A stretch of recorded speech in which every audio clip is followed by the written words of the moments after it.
Hello everyone, this is robin Sharma और मैं आप सभी को वेलकम करता हूं हमारे इस ब्लैक बुक की सीरीज़ के अंदर। अभी तक मैंने 4 पार्ट आपके साथ डिस्कस करे थे। This is going to be the 5th part of this series. Complete playlist का जो डायरेक्ट लिंक है, वो इस वीडियो के डिस्क्रिप्शन में आपको दिख जाएगा और उसको यूज़ करके आप बाकी की जो वीडियोज़ हमारी इस सीरीज़ की हैं, उनको भी आप देख सकते हैं। इसके अलावा ये इंस्टाग्राम का यूज़र नेम है, आप मुझे यहाँ पर जाकर मैसेज करके या फिर कनेक्ट कर सकते हैं। ये मेरे टेलीग्राम का यूज़र नेम है, इनके भी डायरेक्ट लिंक आपको इस वीडियो के डिस्क्रिप्शन में मिल जाएँगे। तो चलिए फिर पहले वर्ड का डिस्कशन हम करते हैं अपनी इस वीडियो में। पहला सवाल या फिर पहला वर्ड जो आपको दिया गया है वो है आपका एक्वाटिक। एक्वाटिक का अर्थ आपका उन चीज़ों से होता है जो कि आपकी ग्रो या फिर रह रही होती हैं, यानी कि ग्रो या फिर लिव कर रही होती हैं पानी के या फिर नियर पानी के। तो आप इनको हिंदी में जलीय कह सकते हैं। अगर मैं इनसे संबंधित सिनोनिम्स की बात करूँ तो आपसे मैं कहूँगा कि आप अगर अंडर वाटर शब्द का यूज़ करें तो बिल्कुल इसके सिनोनिम्स में यूज़ हो जाएगा। आप सब मरीन शब्द का यूज़ करें, बिल्कुल इसके सिनोनिमस यानी कि पर्यायवाची में हो जाएगा। अगर मैं आपसे सबमर्ज्ड की बात करूँ, वो भी आपका इससे रिलेटेड हो जाएगा। मैं आपका संकन से बात करूँ, ये सभी ऐसे शब्द होंगे जो कि पानी के इर्द-गिर्द या फिर पानी में एसोसिएटेड मिलेंगे। ठीक है? एक इसका सवाल पूछा गया था एक्वाटिक का, जिसमें कि डीप सी इसका सिनोनिमस आपसे पूछा गया था। इसके अलावा एंटोनिम क्या हो जाएगा? एंटोनिम अगर आपसे पूछूँ कि कोई चीज़ अगर जलीय है और मुझे बताना है कि यार इसका विलोम शब्द क्या हो जाएगा, तो अगर कोई चीज़ टेरेस्ट्रियल है, यानी कि वो आपकी ज़मीनी है, तो मैं यहाँ पर लिख देता हूँ टेरेस्ट्रियल। तो कोई भी ज़मीनी चीज़ आपकी जलीय चीज़ के विपरीत में काउंट हो जाएगी। अगर मैं आपसे कहूँ कि कोई चीज़ आपकी ओवरहेड है, मैं ऐसे लिख देता हूँ ओवरहेड, ये आपका इसका एक एंटोनिम बन जाएगा। मैं फ़ौना की बात कर लूँ, वो आपका एक इसका एंटोनिम के रूप में याद हो जाएगा। तो एक्वाटिक का मतलब कोई भी ऐसी चीज़ जो कि जलीय है, जल के अंदर, जल के इर्द-गिर्द आपको नज़र आती है, ग्रो करती है उसके अंदर, जलीय कहलाती है। अगला वर्ड आपको दिया गया है आर्कियोलॉजी। आर्कियोलॉजी को आप बार-बार सुनते रहते होंगे। अगर आप हिस्टोरिकल इवेंट्स के बारे में कभी भी चर्चाएँ सुनते हैं, तो उसके अंदर आपको आर्कियोलॉजी का एक रेफ़रेंस हमेशा दिया जाता है कि भई हमारी इस पुरातत्व यानी कि अगर मैं बात करूँ कि पास्ट यानी कि आपके पास्ट का कोई भी ऐसा कल्चर हो, कोई भी ऐसा हिस्टोरिकल पीरियड हो, जिसके आप एग्ज़ामिनेशन कर रहे हैं क्योंकि आपको कुछ रिमेन्स मिल गए हैं। आपको कुछ अंडरग्राउंड ऑब्जेक्ट्स मिल चुके हैं और इन सभी की स्टडी करने वाली आपकी इस विज्ञान की शाखा को आप नाम देते हैं आर्कियोलॉजी। यानी कि पुराने हिस्टोरिकल इवेंट का अध्ययन करने के लिए कोई भी आपकी ऐसी शाखा जिसके अंदर आप ऐसे ऑब्जेक्ट्स को फाउंड करके, उनको एग्ज़ामिन करके उनके बारे में पता लगाते हैं, उसे कहते हैं आप पुरातत्व या फिर आर्कियोलॉजी। प्रॉब्लम नहीं होनी चाहिए थी। इसका कोई सिनेमस हमें जानने की वैसे ज़रूरत नहीं है, बट अगर फिर भी हमें जुगाड़बाजी से ढूँढना हो कि बताइए इसके पर्यायवाची में आपका क्या हो जाएगा, तो आप एक्सकवेशन यूज़ कर सकते हैं। एक्सकवेशन भी तो आपको यही खुदाइयों से संबंधित चीज़ें बताता है, या फिर इसमें मैं प्री हिस्ट्री एक शब्द यूज़ कर सकता हूँ कि भाई प्री हिस्टोरिकल इवेंट के बारे में हम अध्ययन करके बताएँगे कि भाई क्या होता था पहले। तो आप इनको एज़ अ सिनोनिमस याद रख सकते हैं आर्कियोलॉजी का। अगला आपके सामने जो वर्ड है वो है बायोग्राफ़ी। मुझे नहीं लगता किसी को भी प्रॉब्लम होगी। तो कोई भी देखो ऐसी कहानी जो कि किसी व्यक्ति के लाइफ़ के बारे में आपको वर्णन करती है और इस व्यक्ति के बारे में, इस व्यक्ति की लाइफ़ के बारे में वर्णन करने वाली ये स्टोरी किसी और के द्वारा लिखी गई है। यानी कि किसी और के द्वारा किसी दूसरे व्यक्ति की लाइफ़ का वर्णन करती हुई कोई भी कहानी आपकी बायोग्राफ़ी कहलाती है, जिसे हम जीवनी के नाम से भी जानते हैं। बायोग्राफ़ी के सिनोनिम्स में मैं सिंपल सा एक आपसे यूज़ कर लूँगा कि आपका शब्द हो जाएगा लाइफ़ स्टोरी। लाइफ़ स्टोरी का आपका शब्द हो जाएगा लाइफ़ हिस्ट्री बोल दीजिए। तो these are some of the words, आप सिंपल लाइफ़ यहाँ पर यूज़ कर लीजिए। एक और शब्द है जो कि काफ़ी इम्पोर्टेंट है, वो है आपका मेमोइर। ये भी आपको किसी की लाइफ़ से रिलेटेड जानकारियाँ देता है, जो लेख लिखे जाते हैं किसी दूसरे व्यक्ति के द्वारा, किसी दूसरे व्यक्ति के बारे में। याद रखने हैं ये। अगला जो शब्द आपको दिया गया है वो है आपका साइनिक। साइनिक का अर्थ होता है निंदक, किसी की निंदा करने वाला। किसी को भी देखा बस शुरू हो गया कि देखो, देखो कैसे लग रहे हैं, देखो, देखो कैसे लग रहे हैं। तो someone who is critical of the motives of others, यानी कि दूसरों के अंदर नुस्ख निकालता रहता है। बस ढूँढता रहता है कि देखो वो कैसा लग रहा है, देखो वो को कैसा लग रहा है। अब ऑब्वियसली अगर किसी दूसरे के अगर आप कोई भी ऐसे यू नो पार्ट्स को निकाल रहे हो, आप उनकी निंदा करने के लिए दिख रहे हो, तो मैं इसको लेकर एक आपका सिनोनिमस यूज़ कर सकता हूँ मिसएंथ्रोप, ठीक है? मतलब एंथ्रोप से आपका वो घृणा करने वाला है, वही है कि निंदा कर रहा है, कुछ-कुछ बातें ढूँढता रहता है। आप इसको क्रिटिक से भी जान सकते हैं, आप इसको पेसिमिस्ट भी बोल सकते हैं, कि बस दूसरों की कमी निकालना कि देखो ये ऐसा है, ये ऐसा है। एक और शब्द होता है, ये भी आपका एसएससी पूछ चुका है, ये है आपका नेसेयर। बस दूसरे के अंदर की बुराइयों को उजागर करने की कोशिश में लगा रहेगा कि देखो ये ऐसा है, देखो वो ऐसा है। तो ये होता है आपका साइनिक। अगर मैं आपसे पूछूँ कि भई साइनिक के अंदर तो आपको एक तरीके से नेगेटिव क्वालिटीज़ दिख गई। तो अगर मैं इसके विलोम शब्द की बात करूँ तो आपकी वो हर पर्सनैलिटी जो कि आपको एक पॉज़िटिव वैल्यू देगी, यानी कि किसी दूसरे की बढ़ाई करेगी, तो आप उसको कह दोगे कि वो साइनिक का क्या हो जाएगा? विलोम शब्द हो जाएगा। अगर मैं आपसे कहूँ कि साइनिक के फिर एंटोनिम्स में क्या आ जाएँगे, तो आप इसमें ऑप्टिमिस्ट यूज़ कर सकते हैं। ऑप्टिमिस्टिक मतलब ये हमेशा कमियों को नहीं देखता है, ये हमेशा अच्छाइयों को देखता है। आप इसको होपफुल कह सकते हैं, हमेशा अपने दिमाग में ऐसी चीज़ें रखता है। आप इसको ट्रस्टफुल कह सकते हैं, ठीक है? तो these are some of the words जो कि आपके सैनिक के एंटोनिम के रूप में आप यूज़ कर सकते थे। अगला जो शब्द आपको दिया गया है, वो है आपका एमिग्रेंट। एमिग्रेंट का आपका और इमिग्रेंट का देखो ये 2 शब्द हैं, मैं इसको दूसरे वाले को भी आपका यहाँ पर लिख देता हूँ। इन दोनों में ना बहुत ज़्यादा परेशान होता है। ये होता है आपका एक शब्द इसके साथ इमिग्रेंट। इन दोनों में सीधा-सीधा आप ऐसे मतलब मान लीजिए कि अगर मैं इमिग्रेंट यानी कि आई वाले मिग्रेंट की बात कर रहा हूँ, तो ये आपका आ रहा है किसी कंट्री के अंदर। मान लीजिए कि कोई देश है, इस देश के अंदर बाहर से कोई आया है, तो वो व्यक्ति इस देश के अंदर आने वाला क्या कहलाएगा आपका? इमिग्रेंट कहलाएगा। लेकिन अगर मैं आपसे इमिग्रेंट की बात कर रहा हूँ, जहाँ पर आपको ई नज़र आ रहा है, तो ये आपका व्यक्ति होगा जो कि अपने देश से बाहर जाने वाला होगा, यानी कि बाहर जाना, बाहर की तरफ जाने वाला होगा।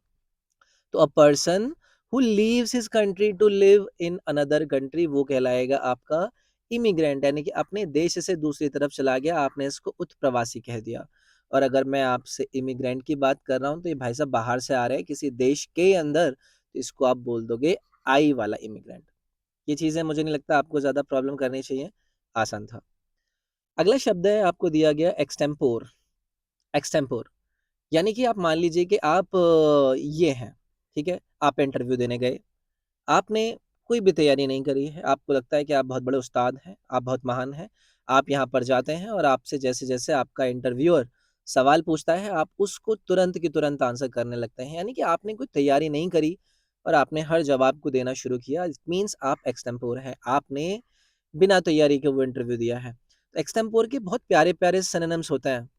लेकिन इन सिनोनिम्स के पहले मैं आपको एक्सटेम्पोर का अर्थ ऑलरेडी वैसे बता चुका हूँ, यानी कि कोई भी चीज़ जो कि बोली गई या फिर करी गई विदाउट कोई पिछली थॉट से या फिर प्रिपरेशन से उसको आप बोल देते हैं आपका एक्सटेम्पोर। सिनोनिम्स में आपके क्या-क्या आ जाएँगे? एक बहुत ही कॉमन सा शब्द है, इसको हम बोलते हैं इम्प्रॉम्प्टू, ठीक है? ये बहुत कॉमनली पूछा जाता रहता है, एसएससी बार-बार इसको रगड़ता रहता है या फिर आप एक और यूज़ कर सकते हैं, ये होता है आपका स्पॉन्टेनियस। ठीक है? स्पॉन्टेनियस एक बहुत सही शब्द यहाँ पर हो जाता है या फिर आप अनस्क्रिप्टेड बोल दीजिए यानी कि आपने किसी स्क्रिप्ट के तहत चीज़ों को नहीं किया है, अनस्क्रिप्टेड हो जाएगा। देखो एक बहुत ही प्यारा शब्द है, ये किसी ने मेरे ख्याल से बहुत कम ये यूज़ होता है, इसको बोलते हैं हम एड-लिब। एड-लिब का भी मतलब यही होता है कि आपका दरवाज़ा खुला है, दरवाज़े के परे क्या है, आप वैसे रिएक्ट करेंगे जैसी आपको परिस्थिति दिखेगी। तो ये होते हैं आपके सिनोनिमस आपके एक्सटेम्पोर के। अब मैं आपसे कहूँ कि यार इसका आप मुझे बता दीजिए कि एंटोनिम क्या होगा? तो अगर मैंने बात करी एक्सटेम्पोर के सिनोनिमस की, यानी कि पर्यायवाचियों की, तो मैंने वहाँ पर देखा था कि मैंने कोई तैयारी नहीं करी थी। तो एंटोनिम यानी कि विलोन में मुझे तैयारी करनी होगी, यानी कि कोई चीज़ जो कि प्लान्ड है, वो मेरा एंटोनिम हो जाएगा। कोई चीज़ जो कि रिहर्स्ड है, वो मेरा क्या हो जाएगा? एंटोनिम हो जाएगा। तो ये होते हैं आपके एक्सटेम्पोर के एंटोनिम्स। अगला है आपके सामने वर्ड फेनेटिक। फेनेटिक का हिंदी शब्द होता है कट्टर। अ पर्सन जो कि एक्सट्रीमली एंथुसियास्टिक होता है इसको इसने कुछ कह दिया कि ये जो तेरी हेयर स्टाइल है ना बढ़िया नहीं लग रही है इसने कहा खबरदार तूने मेरी हेयर स्टाइल पर सवाल उठाया अब मैं तेरे सर पे बाल ही नहीं छोड़ूंगा तो ये व्यक्ति को आप फैनेटिक बोल सकते हैं यानी कि एक्सट्रीमली बहुत ज्यादा उत्तेजित रहता है मतलब खतरनाक सा है अगर मैं आपसे कहूं कि भैया इसके सिनोनिमस क्या हो जाएंगे तो देखो इसके सिनोनिम बहुत प्यारे होते हैं एक शब्द होता है आपका जिसको आप कहते हैं जीलॉट ये भी आपका वही होता है जो कि तंत पे लगे रहते हैं यानी कि बस चिंगारी लगाने की ज़रूरत है और उफन जाएँगे। समझ रहे हो? या फिर एक आप इसके सिनोनिम में यूज़ कर सकते हैं एक्सट्रीमिस्ट।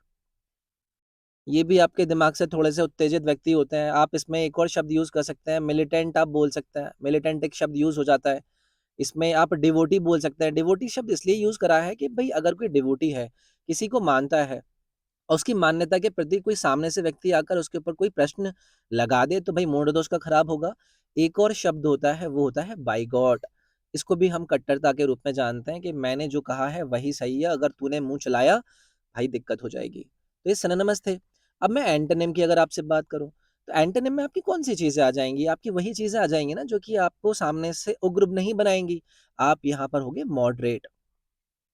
मॉडरेट यानी कि आप बहुत ही उदार व्यक्तित्व वाले हैं, आपके अंदर कोई घृणा, कोई उत्तेजना किसी को मारने-पीटने की नहीं है, तो उसमें आप एंटोनिम के रूप में मॉडरेट को यूज़ कर लेते हैं। ठीक है? अगला जो वर्ड है आपके सामने वो है आपका हर्मिट। हर्मिट होते हैं आपके एकांतवासी, यानी कि एक ऐसा व्यक्ति जिसमें कि मेनली और एक जनरल रीज़न आप ऐसा देखते हैं कि उसको कोई रिलीजियस रीज़न है, मतलब कोई व्यक्ति एकांत में जाना चाहता है क्योंकि उसको कुछ जैसे कि तपस्या करनी है। मतलब अपने रिलीजियस रीजन्स की वजह से बहुत ही सिंपल लाइफ़ और अकेले में रहना पसंद करता है, किसी से ना उसको मिलना पसंद है, ना वो किसी से बात करना चाहता है। ऐसे व्यक्तियों को आप यूज़ करते हैं हर्मिट, यानी कि एकांतवासी। अब इसके सिनोनिम्स में आपकी कौन-कौन सी चीज़ें आ जाएँगी? इसमें एक शब्द आता है आपका रिक्लूज़,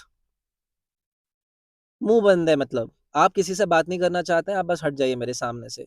आप इसमें एक और शब्द यूज़ कर सकते हैं लोनर, जिसको अकेले रहना पसंद है। एक होता है आपका असैटिक। असैटिक आपके वो व्यक्ति होते हैं जिन्होंने अपनी लाइफ़स्टाइल को और अपने जीवन के सुख वक़्त चीज़ों को त्याग दिया होता है क्योंकि उसको अपने एकांत में रहना पसंद है, उसको अपनी लाइफ़ में और भी बहुत बड़े-बड़े काम करने हैं, एक फंडामेंटल पार्ट जो लाइफ़ का है उसको जानने का उसका मन है। तो ये आपके कहलाते हैं सिनोनिम।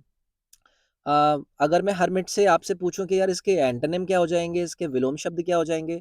तो इसमें देखो आप सोशिएबल बोल सकते हैं। जो व्यक्ति बहुत ज़्यादा सोशेबल है यानी कि लोगों से मिलता-जुलता है, इधर आपका मिल नहीं रहा था, इधर हमने मिलवा दिया इसके विलोम में, तो ये आपका हर्मिट हो जाएगा। अगला है आपका क्लैप्टोमेनिया। क्लैप्टोमेनिया बहुत बार पूछा गया है, इसमें आप ऐसे मान लीजिएगा कि बहुत से ऐसे लोग होते हैं ना कि उनकी कितनी भी कुटाई कर लो आप, लेकिन चोरी करने से मानेंगे नहीं। तो एक ऐसी मेंटल इलनेस यानी कि दिमागी तौर पर आपके अंदर ऐसी एक बीमारी, जिसके अंदर कोई भी व्यक्ति के अंदर एक ऐसी उत्तेजना होती है, डिज़ायर होता है कि वो अपने आप को कंट्रोल नहीं कर पाता चीज़ों को चुराने में। मतलब मान लो कि अभी वो जेल से निकल कर आया है, पॉकेट मारने के चक्कर में सामने उसको दिखा कि कोई व्यक्ति की जेब से आपका पॉकेट जो है, उसमें उसको वॉलेट दिख गया। वो जाएगा, पॉकेट मारेगा, दोबारा से निकल लेगा। तो एक तरीके से एक मेंटल इलनेस आप इसको बोल सकते हैं, जिसको आप क्लैप्टोमेनिया कहते हैं, यानी कि चोरी करने की बीमारी। अगला है नोटोरियस। नोटोरियस होते हैं कुख्यात व्यक्ति। मतलब इनको इसलिए जाना जाता है कि ये बहुत बड़े मतलब समझ रहे हो ना? मतलब रोड साइड रोमियो बोल दीजिए, वहाँ से खड़े-खड़े होके कुछ-कुछ हरकतें करते रहेंगे। तो अगर मैं नोटोरियस की बात करूँ और नोटोरियस के सिनोनिम की बात करूँ, तो आप इसमें इस व्यक्ति को एक तरीके से इनफेमस बोल सकते हैं। भई मैं नोटोरियस भी तो उसको ही कह रहा था ना कि वो अपनी बुराई के लिए जाना जाता है, उसकी पहचान उसके बुरे होने के लिए है। इनफेमस इसका आपका सिनोनिम हो जाएगा। आप इसमें इल फेम्ड बोल सकते हैं कि भाई साहब इसलिए फेम्ड हैं क्योंकि इनकी हरकतें इल हैं। ये बनता है आपके नोटोरियस का सिनोनिम। अगर मैं नोटोरियस के सिनोनिम की जगह एंटोनिम की बात करूँ, तो जो व्यक्ति इसलिए जाना जा रहा है कि उसने हरकतें बहुत बेकार कर रखी हैं, तो आप एक ऐसा व्यक्ति देखोगे जो कि बहुत ही ज़्यादा यू नो फिलैंथ्रोपिस्ट है, मैं ऐसे बोल सकता हूँ, उसको इसलिए जाना जाता है। आप फिर मतलब यही बनेगा, बाकी आप इस शब्द का तो अर्थ समझ ही गए होंगे, नोटोरियस, जो कि अपनी हरकतों को यानी कि गलत हरकतों को लेकर जाना जाता है। अगला है आपके सामने जो वर्ड है वो है न्यूमिस्मैटिस्ट। इसकी स्पेलिंग देख लीजिएगा, न्यूमिस्मैटिस्ट। ये होता है आपके मुद्रा शास्त्री, यानी कि एक ऐसा व्यक्ति जिसको इस प्रकार से अलग-अलग जो कॉइन्स हैं उनको कलेक्ट करना पसंद होता है और उनके बारे में जानना पसंद होता है कि इसकी हिस्ट्री क्या है, किसने इसके प्रचलन को शुरू कराया। तो ऐसे व्यक्ति को कहते हैं आप मुद्रा शास्त्री या फिर न्यूमिस्मैटिस्ट, अ पर्सन हू कलेक्ट्स और स्टडीज कॉइन्स और मेडल्स। अगला जो आपके सामने शब्द है वो है ओड। ओड को आपने अलग-अलग जगहों पर देखा होगा। तो ये आपकी इस प्रकार की कविता होती है, जो कि एक्चुअली में किसी एक व्यक्ति, किसी चीज़ या फिर किसी भी एक स्पेशल इवेंट के बारे में आपको बताती है। समझ गए? यानी कि अगर कोई गीत किसी चीज़ का संबोधन कर रहा है, तो वो कहलाएगा आपका संबोध गीत और हिंदी में कह देंगे हम इसको आपका ओड। इसके सिनोनिमस में चाहे आप पोएम यूज़ कर लीजिए, आप इसमें एक और शब्द यूज़ कर सकते हैं जिसमें सोनेट हम यूज़ करते हैं। पोएम, सोनेट इनके अलग-अलग कैरेक्टरिस्टिक्स होते हैं अपने-अपने, तो वैसे करके मत लीजिएगा। आप इसको लिरिक भी बोल सकते हैं। तो ये रहता है आपका ओड। आगे आइए। अगला वर्ड दिया गया है आपको पीडेंट। पीडेंट होते हैं भाई आपके रूढ़िवादी। क्या कह रहे हो कि सर हमें ना तो रूढ़िवादी का मतलब पता है ना पीडेंट का पता है। तो आप ऐसे मान लीजिएगा कि कोई भी ऐसा व्यक्ति जो कि हमेशा इस बात पर गौर करता है कि किसी भी लर्निंग के या फिर रूल्स के अंदर बहुत ही बारीकी हो, हर चीज को बहुत ही बारीकी तौर पर आपका रखा गया हो, इनको कहते हैं आप पेडेंट। या फिर आप इनको सिनोनिम अगर आप ढूंढना चाहें तो सिनोनिम में आपको मिलेगा बहुत ही ज्यादा एक तरीके से प्यूरिस्ट। प्यूरिस्ट मैं यूज कर लूंगा। मैं यहाँ पर परफेक्शनिस्ट यूज कर दूंगा। परफेक्शनिस्ट का भी तो वही मतलब है ना कि उसको हर चीज बड़ी बारीकी से चाहिए। तो एक ऐसा व्यक्ति जो कि हमेशा इस बात पर अटेंशन करता है कि जो फॉर्मल रूल्स हैं या फिर जो बुक लर्निंग है वो उनकी मेरिट के आधार पर हो, हर बारीकी से आप चीजों को करें, तो इनको आप कहते हैं आपके पीडेंट। ये आपको याद रखना है। अगर मैं आपसे बात करूं कि कोई इसका एंटोनिम क्या होगा, तो ये आपके भाई साहब बहुत ज्यादा गौर दे रहे थे। ये वाले कौन होंगे? ये वाले ध्यान नहीं देंगे, तो आप इनको बोल सकते हैं कि इग्नोरमस है। इग्नोरमस हो जाएगा, यानी कि जिसको लेना देना ही नहीं है कि आपको जो करना है करो, मुझे सही गलत से कुछ लेना नहीं है, देना नहीं है। एक शब्द यूज होता है लो ब्रो। ये लो ब्रो का अर्थ भी ये होता है कि आप यहाँ पर ध्यान नहीं दे रहे हो कि क्या चीजें सही हैं, कितनी होनी चाहिए, अच्छी बुरी कैसी। ठीक है, तो ये रहेगा आपका पेडेंट। अगला शब्द है यार आपका फिलोलॉजी, यानी कि भाषा शास्त्र। फिलोलॉजी ये आपकी वो साइंटिफिक स्टडी होती है किसकी? किसी भी लैंग्वेज यानी कि किसी भी भाषा के डेवलपमेंट की या फिर किसी एक पर्टिकुलर लैंग्वेज के डेवलपमेंट की। मान लीजिए कोई ए भाषा है या कोई बी भाषा है या कोई सी भाषा है। आप अगर इस बात का अध्ययन कर रहे हैं कहाँ से डेवलप हुई, इसके जो अंदर यूज होने वाले आपके लेटर्स वर्ड्स हैं वो क्या कहना चाहते हैं, तो इस प्रकार के अध्ययन करने वाली आपकी साइंटिफिक स्टडी का नाम आप देते हैं आपकी फिलोलॉजी, यानी कि भाषा शास्त्र। इसके बाद अगला है आपके सामने रैड टैपिज्म। रैड टैपिज्म होता है जहां पर आप लेट लतीफी की बात करते हैं। आपने बचपन में ऑफिस ऑफिस नामक एक सीरियल देखा होगा। उसके अंदर यही होता था कि भाई 12 बज गए, मेरे लंच का टाइम हो गया है, कृपया करके आप बाद में आइएगा। अगले के पास जाते हैं कि भाई इसके ऊपर तो आपको डायरेक्टर साहब के सिग्नेचर चाहिए होंगे, तो आप अगले के पास जाइएगा। वो अगले के पास जाता है, वो फिर से पहले के पास पहुंच देता है। फिर ये कहता है कि जी अभी 5 PM हो गया है और अब मेरी छुट्टी का टाइम हो गया है, अब कल आइएगा। तो ये होता है आपका रैड टेपिज्म, यानी कि एक practice of requiring excessive paper work या फिर टेडियस प्रोसीजर्स आपको यहाँ पर देखने के लिए मिलता है किसी भी ऑफिशियल एक्शन को लेने के लिए, किसी भी चीज को कराने के लिए। ऐसी चीज को कहते हैं आप रैड टैपिज्म। ठीक है, तो यार ये थी आपकी इस वोकैबुलरी सीरीज की एक और वीडियो। आई होप पसंद आई होगी। पसंद आती है तो आप लाइक ज़रूर कीजिएगा। ये आपके लिए उतना ज़्यादा मैटर नहीं करता है, बट मुझे बहुत ज़्यादा इससे मोटिवेशन मिलता है। आप वीडियो को शेयर कर सकते हैं, चैनल को सब्सक्राइब कर सकते हैं और आप सब्सक्रिप्शन पर भी क्लिक कर सकते हैं। ये बेल ज़रूर दबा लीजिएगा और इसके बराबर में आपको ऑल का ऑप्शन आएगा और आपको सभी मेरे नोटिफिकेशंस पहुंचते रहेंगे। बाकी इंस्टाग्राम, टेलीग्राम और कंप्लीट प्लेलिस्ट का जो लिंक है, कंबाइंड लिंक, वो आपको इस वीडियो में मिल जाएगा, वीडियो के डिस्क्रिप्शन में मिल जाएगा। आप उसको वहां से यूज कर सकते हैं। तो see you in the next class. अपना ख्याल रखिएगा। Thank you.